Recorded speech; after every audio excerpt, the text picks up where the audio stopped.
পাঁচিল দেওয়াকে কেন্দ্র করে হাতাহাতি, আহত দুই পক্ষের কয়েকজন। হরিহরপাড়া থানার শাহজাদপুর এলাকার ঘটনা। স্থানীয় সূত্রে জানা যায়, বৃহস্পতিবার দুপুরে কোর্টের নির্দেশনামা সঙ্গে নিয়ে আজামেল শেখ পাঁচিল দিচ্ছিল। সেই সময় প্রতিপক্ষ ওসমান শেখ সহ কয়েকজন বাঁশ লাঠি শাবল নিয়ে চড়াও হয় বলে অভিযোগ। এই ঘটনায় দুই পক্ষের হরিহরপাড়া থানায় লিখিত অভিযোগ করেছেন বলে সূত্রের খবর। সেই চিত্র দেখে নিন এমটিভি নিউজ বাংলায়। এবারে সর্বপ্রথম রেজিনগরের বুকে পোশাকের কেনাকাটার বিপুল সম্ভার নিয়ে হাজির নিউ ডায়মন্ড রেডিমেড সেন্টার। 18 বছরের বিশ্বস্ত প্রতিষ্ঠান। নিত্য নতুন ডিজাইনের নানা রকম পোশাক নিতে আজই আসুন এখানে। পাবেন কম দামে নামি দামি কোম্পানির পোশাক, যেমন বাচ্চাদের বাবু শার্ট, মেয়েদের two part, lehenga, ground, long frock, Pakistani churidar, Jamdani sari, বিয়ের বেনারসি এবং বিভিন্ন রকমের নতুন মডেলের পাঞ্জাবি এবং আরও সমস্ত পোশাক। ঈদের কেনাকাটায় থাকছে বিশেষ উপহার। 5,000 টাকা ও 10,000 টাকার উপর কেনাকাটায় থাকছে বিশেষ উপহার একটি ট্রলি ব্যাগ। এখানে খুচরো ও পাইকারি বিক্রি করা হয়।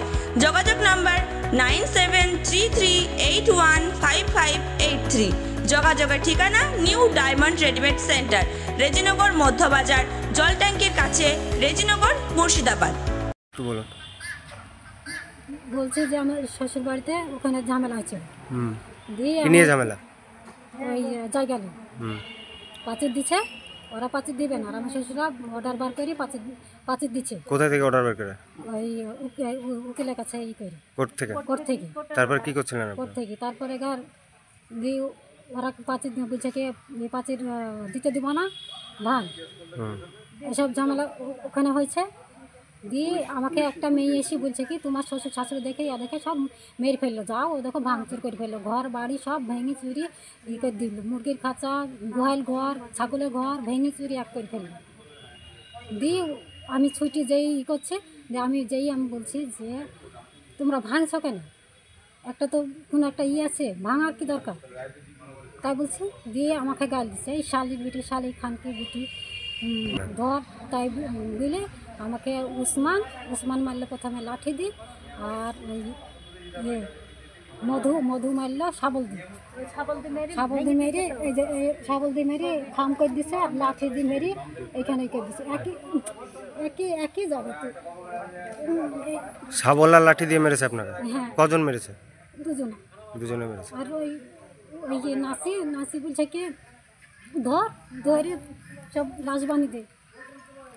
আর জমিটা কোথাকার? বাড়ির জমি? বাড়ির জমি। আপনাদের বাড়ির পাশেই নাকি? আমাদেরই বাড়ি। হ্যাঁ। দিয়ে আমার স্বামীকে আবার ওই মীর খান বলে একটা নাম, বাড়ির পাশে। আমার স্বামী হাড়ের রুগী। এবার আমার স্বামীকে একটা বড় বাঁশলি একবারে মানে মারা, আর আমার স্বামী বাগান দিয়ে না পালাইলে আমার স্বামীকে মেরে দিত। আমার ছেলেকে এই পিঠে মেরেছে সিদ্ধি, আমার এই ছেলেকে, আমার 16 বছরের ছেলে, ওকে পিঠে মেরেছে। ওকে ডাক্তারখানায় নিয়ে আসলো না সবাই মিলে, তার জন্য ওকে বাড়িতে রেখে এসেছি। আপনারা কতজন খাম হয়েছেন? আমরা খামাইছি, তো আমি খামাইছি, আর শাশুড়িকে বলে বুকে মেরেছে। দিয়ে আপনাকে ডাক্তার কি বললো? ডাক্তারে বললো ছবি তুলতে বললো, ছবি তুললাম। এবার বলছে ফেটে গেছে, ভেঙে গেছে, তাইলছে। এবার রিপোর্টও পাওয়া যায় না এখনো। আর এখন কোথায় আছেন? এখন ওই থানাতে এসেছি, থানাতে কোনো কাজই করছে না। থানায় অভিযোগ করবেন? অভিযোগ করি তো আর কোনো সিদ্ধান্তই তো নিচ্ছে না, যে এরকম খাম হয়ে গেছে, বাড়িঘর লুটপাট করেছে, তাহলে তো থানার থেকেই পুলিশ যাওয়ার দরকার, বলেন। এখনও স্টেপ নিচ্ছে না, তাহলে থানা থেকে তো যাওয়ার দরকার, যে বাড়িঘর কী করলো, ওদের মারপিট কিসের লেগে হলো, বাড়িঘর কিসের লেগে ভাঙলো, যেই তো দেখার দরকার। ওরাও কি অভিযোগ করেছে আরেক পক্ষ? হ্যাঁ, ওরা অভিযোগ করেছে। ওদের কয়জন খাম হয়েছে? ওরা নিজে খাম করেছে। যাদের সঙ্গে ঝামেলা তার নামটা কি? সোনারুল। এবার ওর ভাই এসে মারলো, সোনারুলের ভাই এসে মারলো, আর ভাইপোরা এসে মারলো। আপনার নাম? আমার নাম রেজিনা বেগম।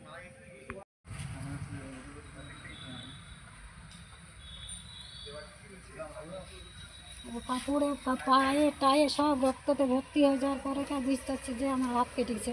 তখন সবাই মিলে ধরে বুঝে কে ধরবো তাই করে সব একটা তেনা দিয়ে বেঁধে দিল।